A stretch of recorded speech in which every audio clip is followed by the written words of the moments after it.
Hey everyone, how's everybody doing? My name is Brenton Stewart.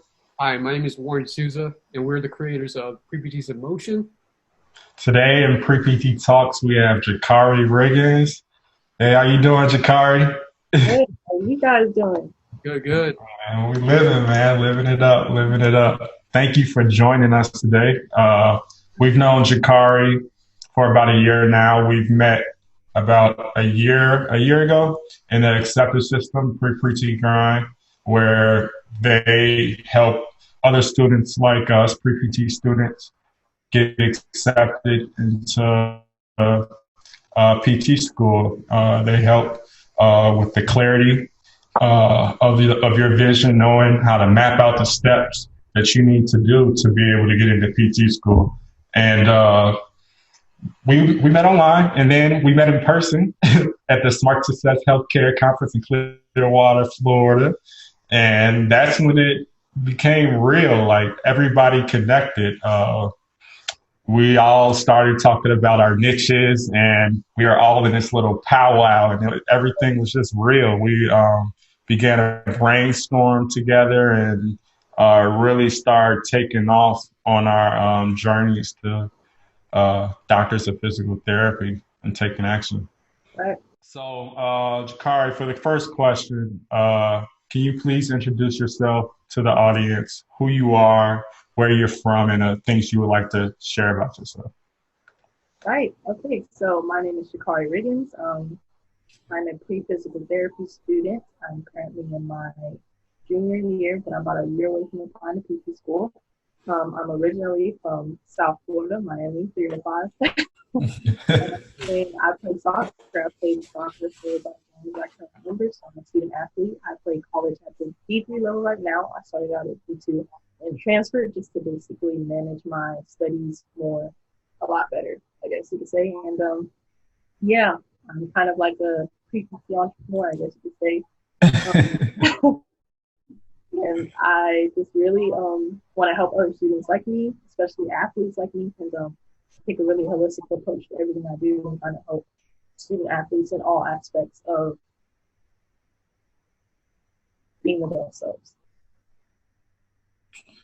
So, yeah, over the past few months, I've noticed you've been really active in creating a lot of things that give value to a lot of different people who are willing to dive in and learn more. So, most recently, you created the How to Double Up Volume 1 and 2. You want to dive into what the ebooks are about? Yeah, so how to double up volume one is more of the basics of investing in your finances. I don't go too deep into investing in that one. I basically lay down the game of everything you need to do before you start investing. So getting your finances in order, financial organization, how are you allocating your money? And that goes into knowing what your expenses even are. How much are you spending every month? How much are you making every month? How do those two numbers match up side by side? If you're spending more than you make, you might want to readjust. If you make more than you spend, then great. Then that's when you can start diving into investing. And for me personally, I learned that although I managed my expenses, I still wasn't making enough. And that's when I decided to create side hustles and earn more income. And then that's what led me to writing volume two, because I'm just like, volume one is just a tip of the iceberg. Mindset, I also go into mindset in both books. I put mindset at the end mostly because I know how I am as a person. And when I first buy something, the last thing I want to read is mindset. Like, I opened it up and I'm just like, yo. So I put it at the end, and then I kind of elaborate a little bit more into it in volume two. And then I gotta go into the psychology of money with money in circulation. And I go deeper into different vehicles of investments. I also let you into how I turn two figures to almost three figures in trading on the stock market through options. And you get my free notes actually when you buy volume two. So yeah, basically volume one and volume two is just taking the students through organizing your finances, organizing your mindset around money. Because everything that I was reading up until the point was for business people who are already kind of established. It had nothing really from the ground level, in my opinion. And so I really wanted to create something for people like me. Okay. You have any questions, Warren? I actually personally bought volume one. It's amazing because it's very important that you need to know the fundamentals, and you've clearly have stated that the basic stuff first. Once you know all those things, it's then you can go into more detail of like how or where can you invest in like all the streams of incomes, where how can you do that. But I think the most important thing that you stated in the volume one was the fundamentals, and it's so relatable because whether you're a student or an athlete, it's for everyone. So I guess my question to you is, why is it important for students or athletes to be physically like responsible? It's important because a lot of us are starting from ground zero. A lot of us don't even know what multiple streams of income looks like. They don't even know what it means. They don't know how to create it. They don't know jack, because I didn't know. And so we have to learn to manage what we have well. And once we learn how to manage what we have now well, then we create room for abundance. We create room to receive more. And so that's why I say, how much do you make next to how much you spend? Because if you're spending too much and that's what's putting you in the negative every month, then you need to adjust. And I even put it in my book, you don't have to cut these things out of your budget. People think budgets are limiting. Budget is just allocating your money correctly. So if you love to eat out every week, create a budget for that and do not go over that budget. And then that's how you allow yourself to create excess, and you take that excess and you put that money to work for you. And that allows you to be responsible now.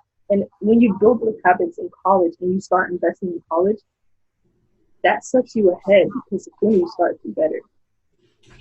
So, yeah. Yo, Jacari is killing it right now. Like, I just want to ask, more questions. And that's why people need to buy the book, invest in the book, and learn from the book. Thank you for the insight inside of a quick preview and giving the value right now. Thank you guys for buying. Warren bought both the books and Brenton bought both books, so I appreciate the PPT support. We in it to win it, man. You already know. In what way do you stay consistent as an athlete and also as a student to be productive? Mm-hmm. So to make sure that you're producing at a high level as a student and an athlete. So what ways do you do that?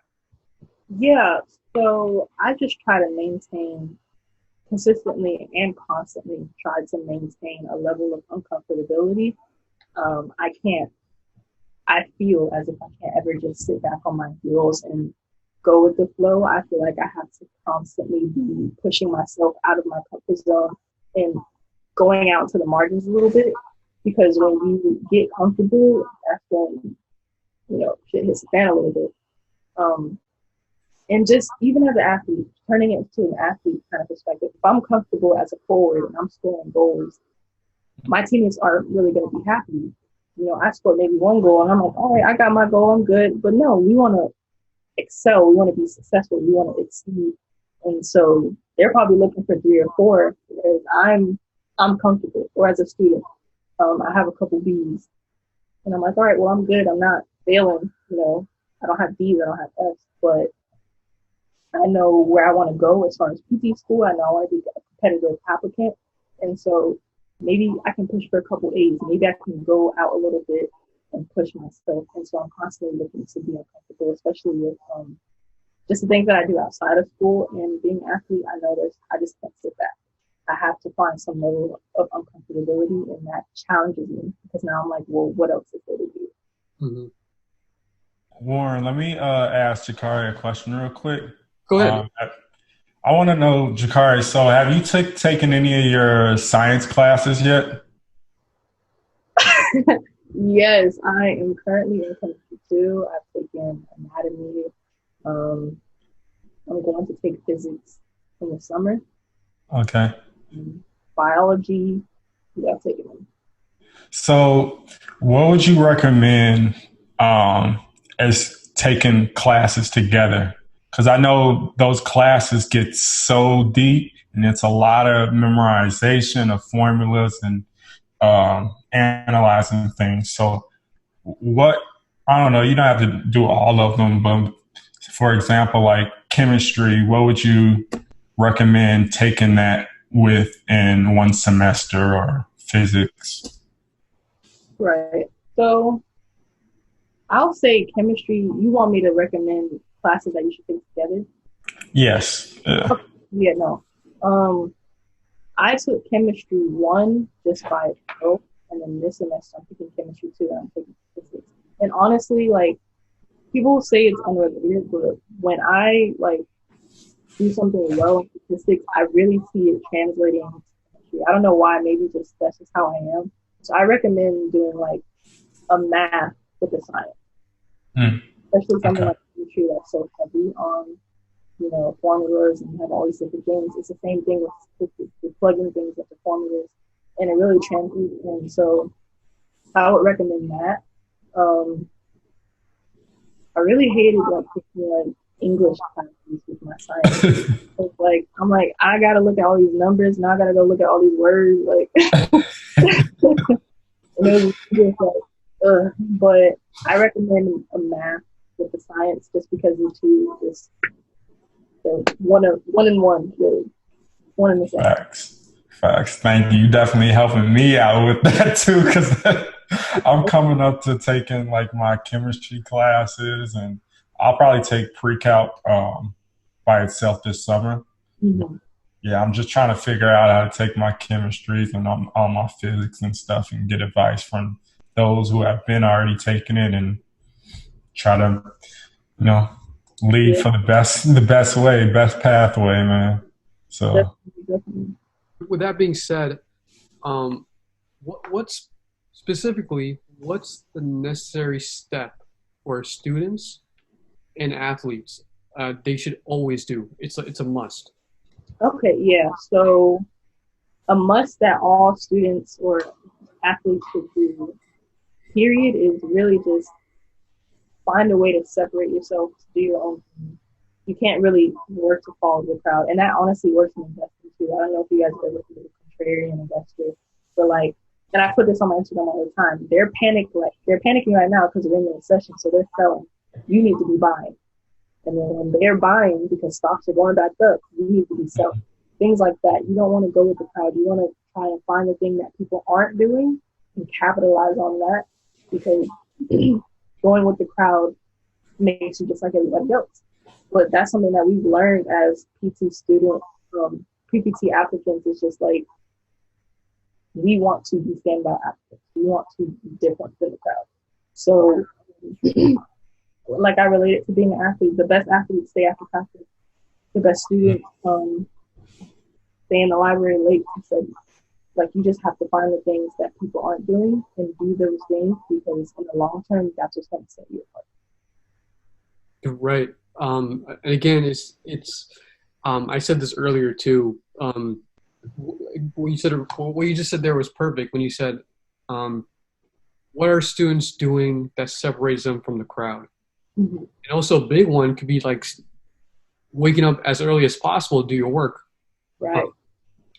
Or shooting some hoops or doing some drills for soccer as early as possible, or it's whenever you're doing those things alone. And man, so you said it pretty perfectly right there. I would like to also know, for our own audience, how can our audience find your ebooks, how to double up? Yeah, so I have all of them linked in my bios on my social media. So Instagram, my social media is Jacari Riggins, Jacari, Riggins, Riggins. And you can find the link in my bio. You can also find it on Twitter. My Twitter is Jacari Riggins again _ and then on Facebook, I am Jacari Riggins as well. And you can either DM me or click the link, whatever you need. All right, thank you for that. And also, where are you most present on social media, where students or anyone can follow you on your journey? Right. So I'm mostly active on Twitter, Instagram, and Facebook. So once again, on Instagram, you can find me Jacari Riggins. I also have 2 different brand pages. The Hire You, so that's at the Hire You, the U just the letter U. You can find me on my other brand page, JFit Athletics, JFit Athletics _ and then Twitter, Jacari Riggins _ I'm on there. I'm pretty active, and then Facebook, I'm pretty active as well. So you can tap in there. You can DM me, ask me any questions that you might have. I'll be more than happy to help. I'll also be more than happy to send you a link to purchase the ebooks or the bundle package. Ask any questions or concerns, answer any questions or concerns that you might have, and yeah. Sounds good. We will definitely keep put down links down in the description wherever this is going to. So make sure on our part we'll do that for you. And awesome. Again, Jacari, thank you so much. It's always a great conversation with you and seeing your journey. And man, you're such in a high level right now, and I just want to get there too. And I feel like we are doing our best, but man, you're a big inspiration. Thank you. Definitely. Love PPTs. I need my PPT in motion shirt. Thank you. We're good. I definitely want to leave everybody with a Bible quote. It's from Galatians chapter 6, verse 7. It says, "Do not be deceived. God is not to be mocked. For whatever a man soweth, he shall reap in return." And I think that really dives into what Jacari's mission is too as well. Yeah, I think that's my closing statement going on. But like Warren was saying, like, thank you for coming on. Thank you for sharing and transferring this level of value to others, and you're just an inspiration for us all. Inspiration for us all, and we can't wait to be able to deliver more like we all dream of. So, and we all know that comes in due time. So, yes, sir. Thank you guys for having me. I really enjoyed it. I love talking to you guys. So, anytime you want me to hop on, I'm down. All right, sounds good. Interview number 2. Here we go. All right. With that said, we're gonna wrap it up here, and we'll catch you guys next time. Take care. Peace.